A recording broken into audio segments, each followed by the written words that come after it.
നമസ്കാരം. All information മീഡിയയുടെ പുതിയൊരു വീഡിയോസിലേക്ക് എല്ലാ കൂട്ടുകാർക്കും ഒരിക്കൽ കൂടി സ്വാഗതം.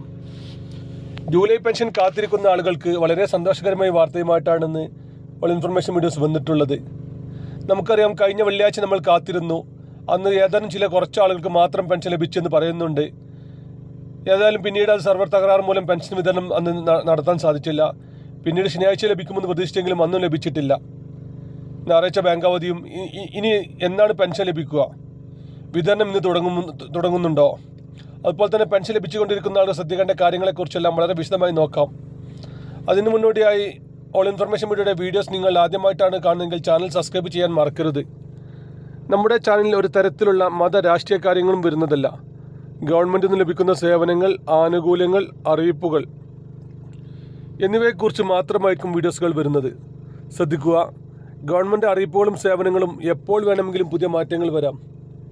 ഏറ്റവും പുതിയ അറിയിപ്പുകൾ ലഭിക്കാൻ ചാനൽ സബ്സ്ക്രൈബ് ചെയ്ത് തൊട്ടടുത്തുള്ള ബെല്ലൈക്കൺ കൂടി ക്ലിക്ക് ചെയ്ത് വെക്കുക. പെൻഷൻ ലഭിച്ചുകൊണ്ടിരിക്കുന്ന എല്ലാ ആളുകളും കഴിഞ്ഞ വെള്ളിയാഴ്ചയായിരുന്നു പെൻഷൻ ലഭിക്കുമെന്ന് പ്രതീക്ഷിച്ചിരുന്നത്. അതിൻ്റെ അടിസ്ഥാനത്തിലായിരുന്നു ന്യൂസുകളും മറ്റു കാര്യങ്ങളും വന്നിരുന്നത്.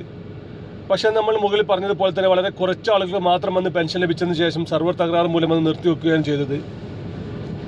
ഏതായാലും ഇന്നത്തോടു കൂടി തന്നെ പെൻഷൻ ലഭിക്കും. ഇന്ന് വൈകുന്നേരത്തോടു കൂടി തന്നെ പെൻഷൻ ലഭിച്ചുകൊണ്ടിരിക്കുന്ന എല്ലാ ആളുകൾക്കും പെൻഷൻ ലഭിക്കുന്നതാണ്. അതിനവർ പ്രത്യേകിച്ചൊന്നും ചെയ്യേണ്ട ആവശ്യമില്ല.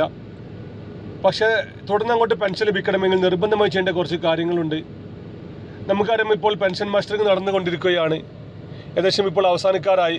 അടുത്ത മാസം 10-ാം തീയതിയോട് കൂടി അല്ലെങ്കിൽ 15-ാം തീയതിയോട് കൂടി തന്നെ മസ്റ്ററിങ്ങിൻ്റെ കാലാവധി അവസാനിക്കും. ഇപ്പോഴും വെറും 60% ആളുകൾ മാത്രമാണ് മസ്റ്ററിംഗ് പൂർത്തിയാക്കിയിട്ടുള്ളത്. സാധാരണഗതിയിൽ ഈ സമയങ്ങളിൽ മസ്റ്ററിംഗ് തുടങ്ങി ഒരു മാസമോ 1.5 മാസമോ ആകുമ്പോൾ 80-85% ആളുകളും മസ്റ്ററിംഗ് പൂർത്തിയാക്കാറുണ്ട്. ഇപ്രാവശ്യം വെറും 60% ആളുകൾ മാത്രമാണ് ഇതുവരെയും മസ്റ്ററിംഗ് പൂർത്തിയാക്കിയിട്ടുള്ളത്. അതുകൊണ്ട് തന്നെ മസ്റ്ററിങ്ങിനെ കുറിച്ച് അറിയാത്ത ആളുകളുണ്ടെങ്കിൽ അല്ലെങ്കിൽ ചെയ്യാത്ത ആളുകളുണ്ടെങ്കിൽ നിർബന്ധമായിട്ടും അവരുടെ മസ്റ്ററിംഗ് ചെയ്യാൻ ശ്രദ്ധിക്കുക. അല്ലാത്ത പക്ഷം പിന്നീട് അവർക്ക് യാതൊരു തരത്തിലുള്ള സാമൂഹ്യ സുരക്ഷാ പെൻഷൻ ലഭിക്കുകയില്ല. നമ്മുടെ തൊട്ടടുത്തുള്ള അക്ഷയ കേന്ദ്രങ്ങൾ വഴിയോ അതല്ലെങ്കിൽ മറ്റ് ഓൺലൈൻ സെൻറ്ററുകൾ വഴിയെല്ലാം നമുക്ക് മസ്റ്ററിംഗ് പൂർത്തിയാക്കാൻ സാധിക്കും. അതിന് പ്രത്യേകിച്ച് ബുദ്ധിമുട്ടൊന്നുമില്ല. ഇപ്പോൾ തിരക്ക് കുറവുള്ള സമയവുമാണ്. 30 രൂപ മാത്രമാണ് ഇതിന് ഫീസുള്ളത്. ഇങ്ങനെ മസ്റ്ററിംഗ് ചെയ്യാത്ത ആളുകൾക്ക് പിന്നീട് യാതൊരു തരത്തിലുള്ള സാമൂഹ്യ സുരക്ഷാ പെൻഷൻ ലഭിക്കുകയില്ല. നിർബന്ധമായി ഈ കാര്യങ്ങൾ പ്രത്യേകം ശ്രദ്ധിക്കുക. ഒരുപാട് ആളുകൾ ഇനിയും മസ്റ്ററിംഗ് ചെയ്യാൻ ബാക്കിയുണ്ട്. അതുപോലെ തന്നെ അടുത്ത മാസമോ അല്ലെങ്കിൽ പിറ്റത്തെ മാസമോ ആയിരിക്കും വിധവ പെൻഷൻ വാങ്ങുന്ന ആളുകൾ ശ്രദ്ധിക്കേണ്ട കാര്യം. ഈ സമയങ്ങളിൽ ദൂരെ യാത്ര പോകുന്ന ആളുകളുണ്ടെങ്കിൽ പ്രത്യേകം ശ്രദ്ധിക്കുക. എല്ലാ വർഷവും നൽകേണ്ട കാര്യമാണ്. വിധവകളായ ആളുകളാണെങ്കിൽ പുനർവിധേയമായിട്ടില്ല എന്നുള്ള സർട്ടിഫിക്കറ്റ് എല്ലാ വർഷവും നൽകണം. അതിനിപ്പോൾ സത്യാമൂലം വന്നിട്ടില്ല അല്ലെങ്കിൽ അതിൻ്റെ നോട്ടിഫിക്കേഷൻ എത്തിയിട്ടില്ല. എത്തിക്കഴിഞ്ഞ ഉടൻ തന്നെ നിങ്ങൾ ഇക്കാര്യവും ശ്രദ്ധിക്കുക.